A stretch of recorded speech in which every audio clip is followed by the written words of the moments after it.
며느라이브 두 번째 키워드는 배우 김수미, 며느리 명의로 집 증여입니다. 최근 한 방송에서 배우 김수미 씨가 며느리 서효림 씨에게 자신의 집을 며느리 명의로 바꿔주며 큰 사랑을 드러냈다는 소식입니다. 네, 원래도 배우 김수미 씨는 그 며느리 사랑이 각별한 걸로 알려져 있는데 자신의 집 명의를 며느리로 바꿔준다, 이게 쉽지 않은 일이거든요. 그렇게 한 이유가 있었을까요? 일단 김수미 씨가 며느리 소효림 씨에게 통 큰 사랑을 보여준 이유가 있습니다. 바로 아들 대신 며느리가 굉장히 이 마음고생을 크게 했기 때문인데요. 지난 2022년 12월 경찰에 따르면 한 회사의 대표인 김수미 씨 아들이 회사 돈을 횡령한 혐의로 피소돼 조사를 받았고 나중에 최종 무혐의를 받았습니다. 그런데 이 판결이 나기 전에 김수미 씨가 며느리 서효림 씨 앞으로 자신의 집을 증여해줬다라는 사실이 뒤늦게 밝혀진 건데요. 이 이유에 대해서도 밝혔습니다.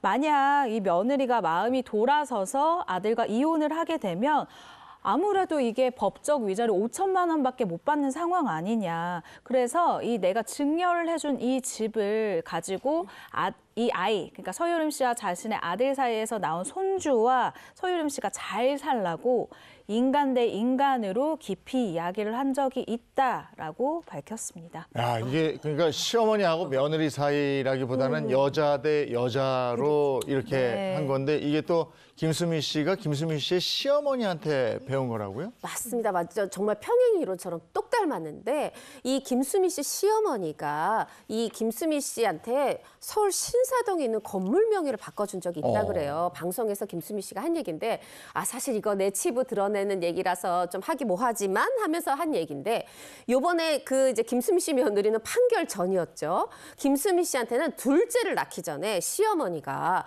이렇게 얘기를 하셨다는 겁니다. 야, 내 아들 싹수 노랗다. 아이고, 너 그냥 차라리 더 젊었을 때 좋은 사람 만나서 살아라 하면서 오히려 내가 미안하다 이러면서 대신 배우 생활 안 해도 구걸하지 않고 살게 해주겠다 하면서 그 신사동 건물 명의를 바꿔줬다는 거예요. 그랬던 이 대단한 대범한 시어머니에게 김수미 씨는 뭐라 했을까요? 어머니 두고 못 나가겠다. 나 당신 아들 아니고 어머니랑 살겠다. 그리고 이혼하지 않았습니다. 그 철없던 아들 김수미 씨 얘기입니다. 50대 되니까 철들더래요. 남편분. 네. 그래, 그게 이제 이렇게 밑으로 또 내려가네요. 그러니까요. 네, 올해 결혼을 앞둔 예비 신랑 A 씨의 사연입니다. 네.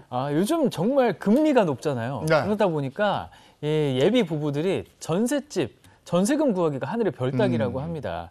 A 씨도 같은 고민이 있었는데요. 다행히 예비 신랑에게 아주 방법이 없었던 것은 아닙니다.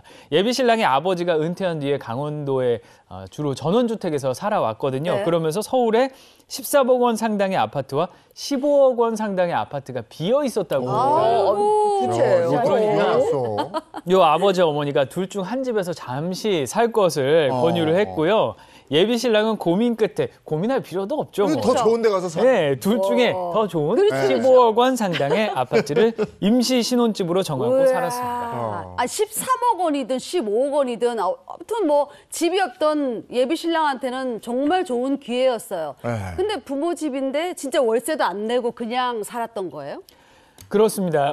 예비 신랑은 부모님 명의의 집에 1, 2년 정도 잠시 살면서 신혼집을 구할 돈을 마련할 생각이었는데요. 집을 일단 물려받는 건 아니잖아요. 그렇죠. 그렇다 보니까 월세나 이런 별도 비용을 부모에게 낼 필요 없이 공짜로 살아도 된다고 생각을 했습니다. 근데? 하지만 예비 신랑의 믿음과는 달리 얼마 뒤 국세청으로부터 연락이 왔는데요. 아파트를 증여받지 않아도 증여세를 내셔야 합니다라는 청구서가 도착을 한 겁니다. 근데 주변에 보면 이 사연처럼 뭐 친척집이나 혹은 뭐 가족의 집에 잠깐 사는 그런 경우 있죠? 네, 볼 때가 있거든요. 근데 문제는 항상 이게 증여를 받은 게 아닌데 증여세를 내야 하나? 이게 법적으로는 어때요?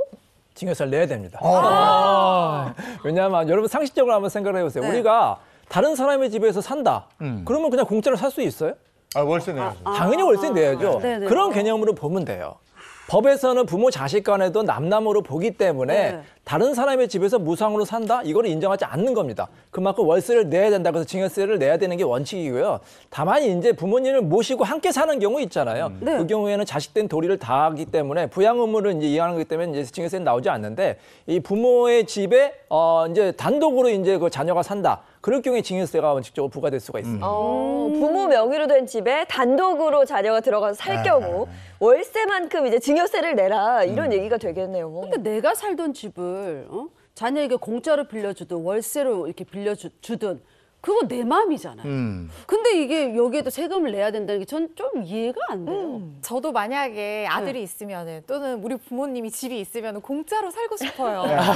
그렇죠. 누구나 다. 그렇지만 이걸 다른 사람한테 빌려줬을 때를 기준으로 판단을 해보면요. 어쨌든 지금 임대료를 냈어야 되는데 그 부분 상당을 공짜로 이득을 보고 있는 거잖아요. 그러면은 국세청에서는 요 임대료 상당 이익을 부모가 자식한테 증여한 재산이다라고 동일하게 평가를 하는 겁니다. 그래서 이 부분에 증여세를 매기게 되는데 네. 하지만 모든 경우에 다 증여세를 매기는 건 아니고요. 나름의 합리적인 기준 금액이 있습니다.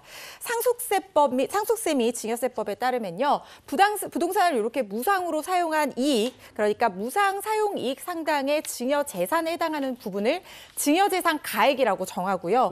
5년 단위로 합산했을 때 이 합산액이 1억 원을 넘게 되면은 그 부분에 대해서만 증여세를 부과를 하고요. 1억 원 이하인 경우에는 증여세를 내지 않으셔도 됩니다.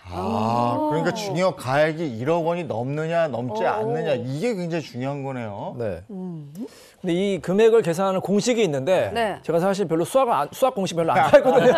근데 공식을 말씀드릴게요. 자, 부동산 가액 곱하기 연 2% 곱하기 3.7908인데 뭐야? 이게 좀 뭐 복잡하시죠? 네. 이렇게 보시면 됩니다. 그럼 도대체 내가 얼마의 이익을 받았느냐 그걸 계산을 해야 될 거 아니에요. 그럼 네. 부동산 가액이 연 2%를 버는 거예요. 그러니까 부동산 가액이 연 2% 정도 이익을 받았구나. 그거를 1년치로 계산하는 게 아니라 5년치를 계산합니다. 그러면은 곱하기 5를 해야 되는데 왜 3.7908을 했느냐? 이거 연금의 현가 계수라고 해서 그 5년치를 현재로 미리 계산하기 때문에 조금 이제 그 금액이 내려가는 거예요. 미리 계산해. 공식이 좀 그 숫자가 내려가는 겁니다. 그래서 이제 3.7908이라는 게 나왔고요. 그래서 2%의 무상 사용률을 1년간 부동산 사용률을 고려해서 정한 비율이다 이렇게 보시면 되겠습니다. 그래서 이제 예를 들어서 15억짜리 집이다 그러면은 무상 사용 이익을 1억 1,372만 4천 원 정도로 이제 나온다고 보시면 되겠고요. 연 1억 원이 초과할 경우에는 증여세가 나온다 이렇게 보시면 되겠습니다. 15억짜리 아파트로 계산하니까 증여 재산가액이 1억 원을 넘어가니까 증여세를 내야 된다 이거잖아요. 그럼 13억짜리 아파트를 선택했다. 그러면 결과는 빠밤 빰빠밤 빰빠밤 선택했어. 13억. 그럼 달라지죠? 달라졌어요.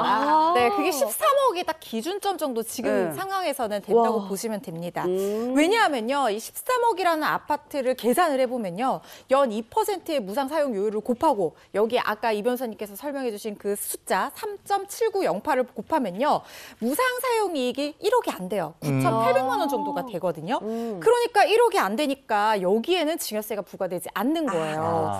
그러니까 시가로 13억 원을 기준으로 보시고 13억 이하의 경우에는 증여세를 내거나 세금 문제를 크게 신경 쓰지 않아도 되고요. 13억 넘는다고 하면 증여세 좀 고민해 보셔야 된다 이렇게 생각을 하시면 좋을 것 같은데 15억을 한번 증여세를 한번 계산을 해보면요. 네. 지금 무상 사용 이익을 아까 그 말씀드린 공식에 대입을 해서 계산을 해보면 1억 1,000만 원 정도가 나오거든요. 그럼 이걸 다 뭐 증여세로 내야 되냐? 그건 아니고요.